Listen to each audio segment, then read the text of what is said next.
So welcome back to the channel. आज हम कर रहे हैं चेस्ट वर्कआउट और सबसे पहले हम करेंगे वार्म अप में आपने खाली मोबिलाइज करने अपने जॉइंट्स को। सबसे इम्पोर्टेंट है उसमें आपका शोल्डर जॉइंट। सो स्टार्ट किया मैंने थोड़ा सा शोल्डर रोटेशन से। पहले मैंने लेफ्ट हैंड राइट हैंड फिर यहाँ पे रख के दोनों को घुमाया एंड उसके बाद मैंने थोड़ी सी नेक और ट्रैप थोड़ी सी मोबिलाइज की, बिकॉज सुबह से आज जब से सो के उठा हूँ मैं, थोड़ी सी मेरे को स्टिफनेस लग रही थी। एंड जब आप बेंच में लेट के मारते हैं तो नेक पे भी काफ़ी ज़्यादा स्ट्रेस आता है। कुछ लोग नेक ऊपर लेके भी मारते हैं तो डिक्लाइन में भी नेक में काफ़ी ज़्यादा स्ट्रेस आता है। तो मोबिलाइज करना जॉइंट्स को अच्छा रहता है, ब्लड फ्लो अच्छा रहता है। उसके बाद मैंने मारे थोड़े से पुशअप्स, मतलब स्मिथ मशीन पे। लेकिन उसमें आप एक चीज़ नोटिस करिए कि मेरी एल्बोज जा रही है बाहर की ओर।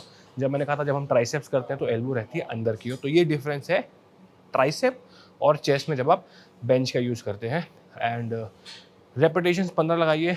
चेस्ट को वार्म अप होना चाहिए, चेस्ट में ब्लड फ्लो दिखना चाहिए, शोल्डर्स आपके खुल जाने चाहिए एंड बाकी यू शुड फील कि हाँ अब मेरी बॉडी तैयार है वर्कआउट करने के लिए। This is the general warm up. जब हम अपना वर्कआउट करने जाएंगे, फर्स्ट एक्सरसाइज हम ले रहे हैं इंक्लाइन डंबल प्रेस। वहाँ भी हम स्मॉल से स्टार्ट करेंगे, 10, 15, 20 करते करते ऊपर जाएंगे। तो वो भी एक हमारा प्रोग्रेसिव ओवरलोड रहेगा। तो लेट्स स्टार्ट द वर्कआउट। सो ये ले रहे हैं हम पहला वार्म अप सेट 10 किलो से।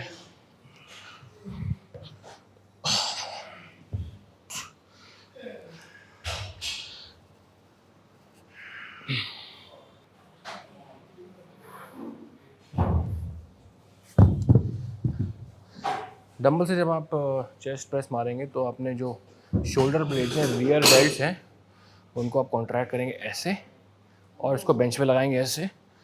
उसके बाद आप इसको छोड़िए, ऐसे मारेंगे। आपने मार के खोलना नहीं है, ये खुल गए आपके और ये आपने बेंच पे लगा लिए। तो बेसिकली आपके जो पीछे के रियर डेल्ट्स है ना, आप इमेजिन करिए जब आप लेटेंगे बेंच पे ना तो आपके रियर डेल्ट्स यहाँ पे आएंगे। आपको उनको अंदर लाना है ये करके, उनको स्क्वीज करके बेंच की इन एजेस पे लगाना है और यहाँ पे लगाए रखना है ये। तो अपने आप आपकी स्पाइन न्यूट्रल हो जाएगी, चेस्ट एक्टिवेट हो जाएगा और फिर मारते हुए छोड़ना नहीं है उनको। ये रख लिया, बस ऐसे ही मारना है आपको। जब ऊपर गए तो खोलना नहीं है। सीधा सेकेंड वार्म अप सेट 10 के बाद 20। वार्म अप में भी कुछ लोग 10, 12.5, 15, 17.5 वो नहीं करना, सारी जान उसी में निकल जाएगी।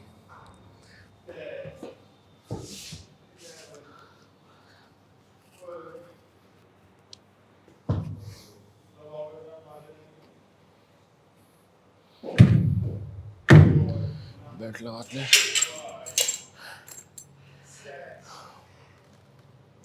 पहले मैं चेस्ट करते हुए कभी बेल्ट लगाता नहीं था, मैं हमेशा बैक और लेग्स मारते हुए लगाता था। बट अभी एज अ प्रिकॉशन मैं जब भी हैवी लिफ्ट करता हूँ, चाहे शोल्डर प्रेस हो चाहे बेंच हो, मैं बेल्ट लगा लेता हूँ। क्योंकि बेल्ट लगाने का फ़ायदा क्या है, जैसे आप शोल्डर उठा रहे हैं तो कभी कभी आप बैठ के मार रहे हैं, समटाइम्स यू फील कि डिसबैलेंस होता है। तो वो जब डिसबैलेंस होता है तो ट्रांसफ़र होके यहाँ से आता है ना, तो अगर आपकी कोर वीक है या लोअर बैक में थोड़ी इंजरीज है तो वहाँ पे लग सकती है।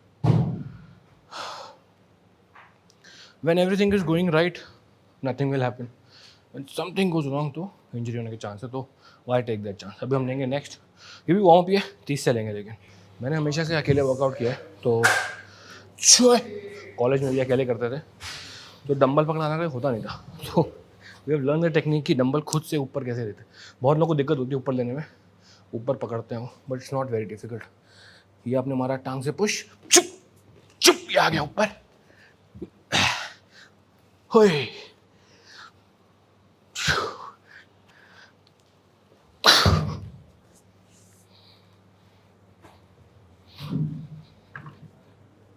नेक्स्ट सेट लेंगे हम, हमारा वॉकिंग सेट होगा। 2 वॉकिंग सेट लेंगे 40 से। मेरा मन था कि 50 तक जाऊं, बट जहाँ पे 40 तक ही है तो हम रेप्स खींचेंगे और ट्राई टू 20 रेप्स ट्राई करेंगे आज 40 से। देखते होता कि नहीं, कभी मारे नहीं मैंने 40 से 20 रेप्स। लेकिन यहाँ रखा है, यहाँ रखा है। रब्बा,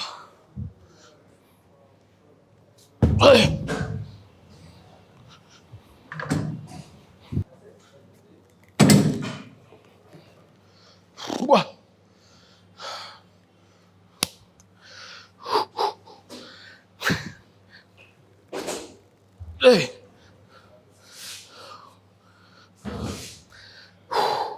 let's go baby।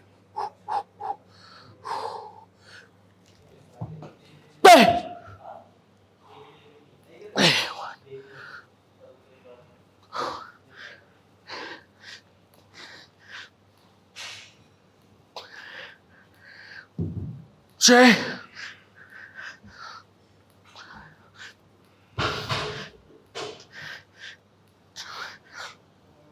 ओए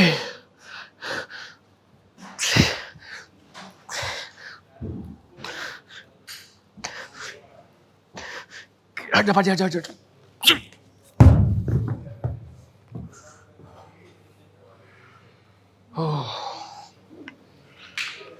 इस सेट में आखिरी में एक टेक्निक बताऊंगा मैं आपको, करते हो तो आई कैन नॉट टॉक, मैं जब कर लूँगा उसके बाद आई एक्सप्लेन यू।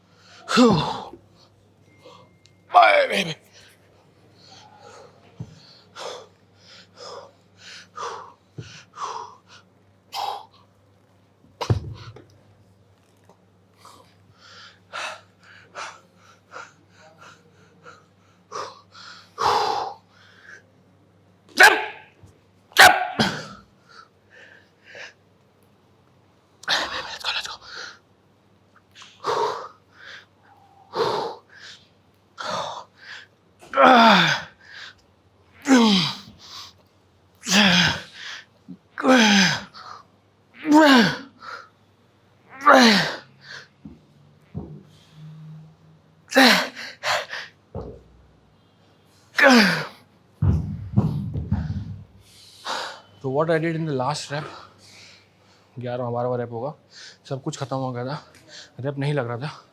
यूजुअली आप थ्रो कर देते वेट को या सपोर्ट लेते, सपोर्ट था नहीं पीछे देखे, मैंने वेट लिया और I was fighting the weight कि ऊपर करना है, मैं उसको फाइट मार रहा हूँ, तो रेजिस्टेंस यहाँ ट्रांसफ़र हो रहा है, मसल की सारी एटीपी लग रही है, ख़त्म होती जा रही है। मैं रैप कंप्लीट नहीं कर पा रहा क्योंकि एटीपी उतनी बची ही नहीं है, लेकिन जितनी भी है मैं फाइट कर रहा हूँ, मसल को फेलियर तक ले जा रहा हूँ। This is one more very good technique. लेकिन ये आप तभी करिए जब आप अगर ना भी कर पाए तो वेट फेंक दें और आपको इंजरी ना हो। स्क्वाट वॉट में मत करिए, उसमें लग सकती है। और वैसे जब आप डंबल री-रैक भी करें, एक डंबल एक हाथ से, दूसरा डंबल दूसरे हाथ से, लोग हमेशा राइट हैंड से ही री-रैक करते हैं, फिर बोलते हैं मसल इम्बैलेंस हो गया। Second exercise hammer strength chest press, ये फ्लैट प्रेस है, one of my favourite exercise. क्योंकि रीज़न इसका, जब आप फ्लैट बेंच प्रेस मारते हैं तो आपकी रिस्ट ऐसे होती है, पिछले वीडियो में कहा था, ये रिस्ट सीधा रखना फॉर बिग पीपल जिनके ब्रॉड शोल्डर्स है, ब्रॉड चेस्ट है। जैसे जैसे बॉडी ब्रॉड होती जाती है, आप मैं पूर्ण हाथ सीधा करो तो आप सीधा करेंगे तो आपके हाथ हल्के से एंगल पे आएंगे, ऐसे कभी नहीं आएंगे। सो ये उस हिसाब से बनी हुई है, it's at an angle, very easy on the wrist. और फॉर सम रीज़न ज़्यादा पावर लगती है। आपने देखा जब मैं मार रहा था मेरे डंबल ऐसे नहीं थे, ऐसे थे मेरे हाथ। 2 सेट लेंगे इसमें। हाइट ऐसा एडजस्ट करें कि ये चीज़ निप्पल्स के पास आए।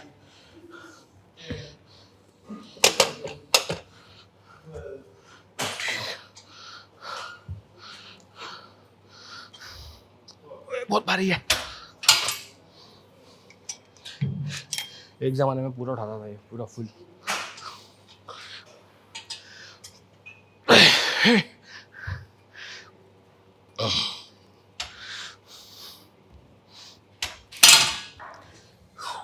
अगर चेस्ट मारते हो आपके शोल्डर में पंप आ रहा है, मतलब आप शोल्डर्स ऊपर रखे हो, ड्रॉप करो शोल्डर्स को, फिर थोड़ा सा बढ़ाते हैं। 1 2 3 जिप।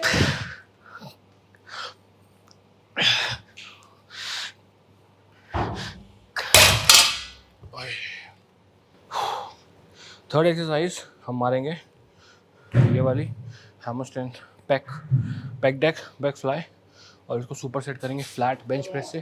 लेकिन फ्लैट बेंच प्रेस में बहुत कम वेट लगाएंगे हम, रॉड होगी 5-5 का होगा, और 3 रैप मारेंगे, slow negative slow positive, 3 rep बहुत है उसमें। शुप इसमें भी सेम चीज़ करनी है आपने। हम मारेंगे तो ऐसे नहीं मारेंगे, डेल्टॉइड्स को पीछे चिपका दें, ये पकड़ा, अभी मेरे डेल्टॉइड बाहर है, ये चिपका दिया अंदर, चेस्ट अपने आप बाहर आ गया, अब चेस्ट पे ही आएगा।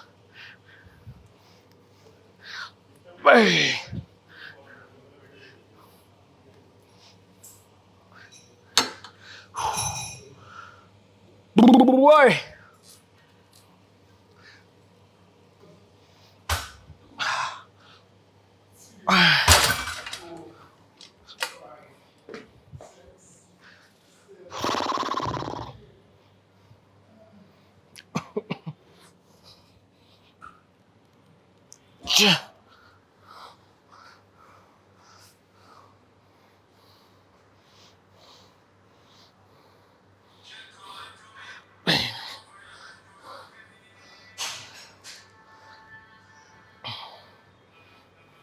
ओए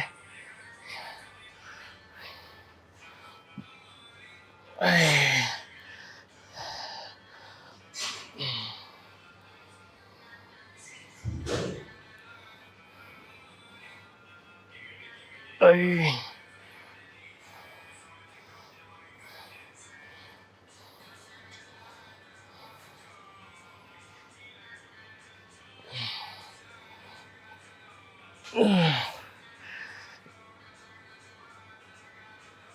ओए बाबा।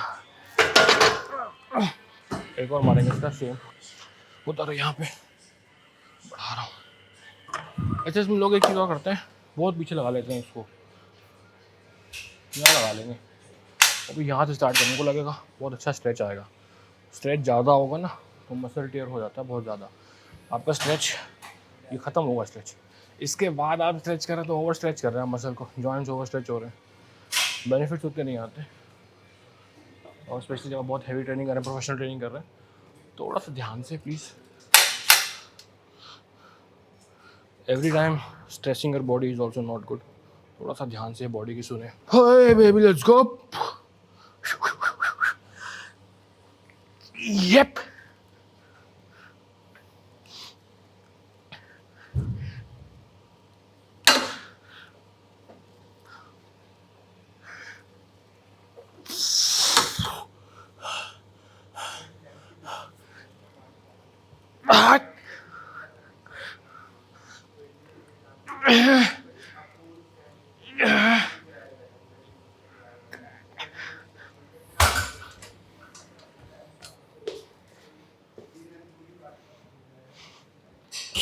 बेबी, साला 3 रख में पड़ गई।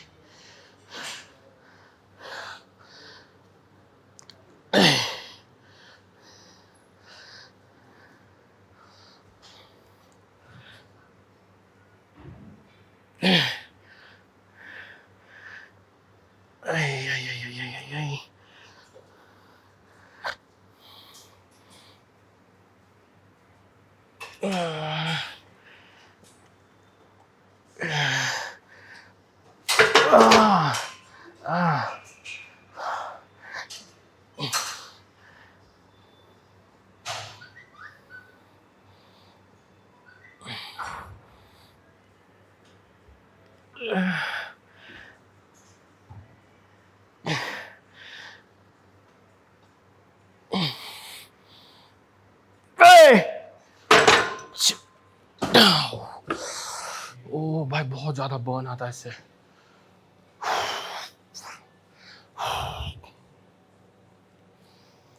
Stretch, squeeze, stretch, squeeze, stretch, squeeze. ओ प्रभु। वैसे मैं इसके बाद एक डिक्लाइन मारता, बट यहाँ पे डिक्लाइन बेंच है नहीं, तो हम आज नहीं मारे डिक्लाइन। कोई नहीं, दूसरे जिम जाएंगे वहाँ मार लेंगे। तो यहाँ पे अभी हम मारेंगे केबल से, मारेंगे जो हमने पैक डेक में किया उसी को, लेकिन उसमें डिक्लाइन कर देंगे। तो हम इसमें मारेंगे डिक्लाइन। यहाँ पे डिक्लाइन दोस्तों कैसे मारेंगे, सिंपल सा फैक्ट है। ये देखिए, अगर आपकी बॉडी के 90 डिग्री है तो ये फ्लैट हो गया, ये फ्लैट मार रहा हूँ मैं। यहाँ लेके जा रहा हूँ तो इंक्लाइन हो गया, और ये लेके जा रहा हूँ तो डिक्लाइन हो गया। हाँ, तो यही चीज़ करेंगे। बहुत ज़्यादा पंप आ गया यार। ओए baby,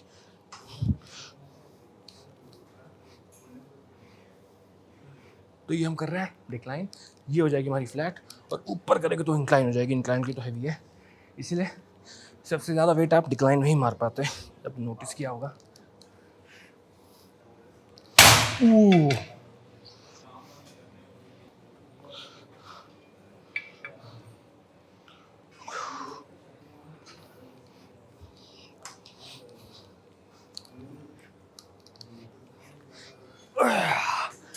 Squeeze. Hey.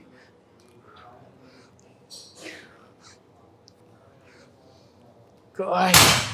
Ay, ay, ay, ay, ay, ay. Drop मारते हैं, लग जा भाई।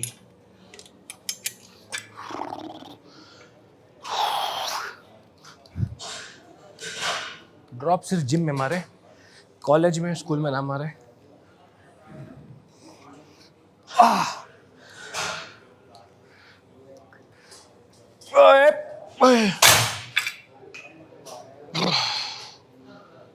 चेस्ट वर्कआउट खलास। एक अच्छा भी मार लेते हैं डिक्लाइन में भी। यूजुअली यहाँ केबल पे लोग हमेशा फ्लाई मारते हैं क्योंकि होता है फ्लाई के लिए, बट जैसे मैंने आपको दिखाया इसमें आप बेंच भी मार सकते हैं। तो अगर आप डिक्लाइन फ्लाई मारनी है आपने तो आपका ये हो गया, ठीक है, और आपने प्रेस मारनी तो ये हो गया। तो दोनों मार सकते हो आप। इसमें मैं इसको नीचे लगा के शोल्डर प्रेस भी मारता हूँ, तो वो भी बैलेंसिंग एक्ट आपको देती है। आप देखेंगे जब फिटिंग होंगे ना तो आपका ऐसे हाथ एक तरफ जाएगा, तो आपको पता चलेगा आपका बॉडी का किस साइड वीक है, जो कि मशीन में पता नहीं चलता। तो अब लगा लिया तो मैं एक सेट रिक्लाइन फ्लाई भी मार लेता हूँ।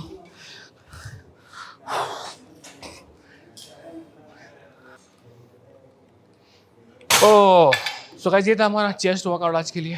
Thank you for watching this workout. इसको ट्राई करें आप। शुरू में जो डंबल था वहाँ मैं हायर जाता, वो मेरा एक पावर मूवमेंट था जहाँ पे मैं वेट मारता हूँ, अच्छे रेप्स मसल बिल्डिंग मूवमेंट करता हूँ। उसके बाद आपने देखा सारी चीज़ें सुपर सेट करता हूँ, वेट कम लगाता हूँ, फॉर्म पे ज़्यादा ध्यान देता हूँ। तो मोस्टली मेरा जिम का यही एक रूटीन रहता है। जो मैं पहले एक्सरसाइज चूज़ करता हूँ वो एक पावर मूवमेंट होता है, कंपाउंड होता है। हालांकि सेट रूल नहीं है, कभी कभी मैं नहीं भी करता, बट ओवरऑल मोटा मोटा प्लान मेरा ये रहता है। Thank you for watching this workout. अपना ध्यान रखें। और वर्कआउट हो गया, थोड़ी देर में स्ट्रेचिंग और स्क्वीज़ करूँगा, और वो भी ज़रूर जिम से करके जाएँ। Thank you. हम मिलेंगे नेक्स्ट वर्कआउट में। बाय।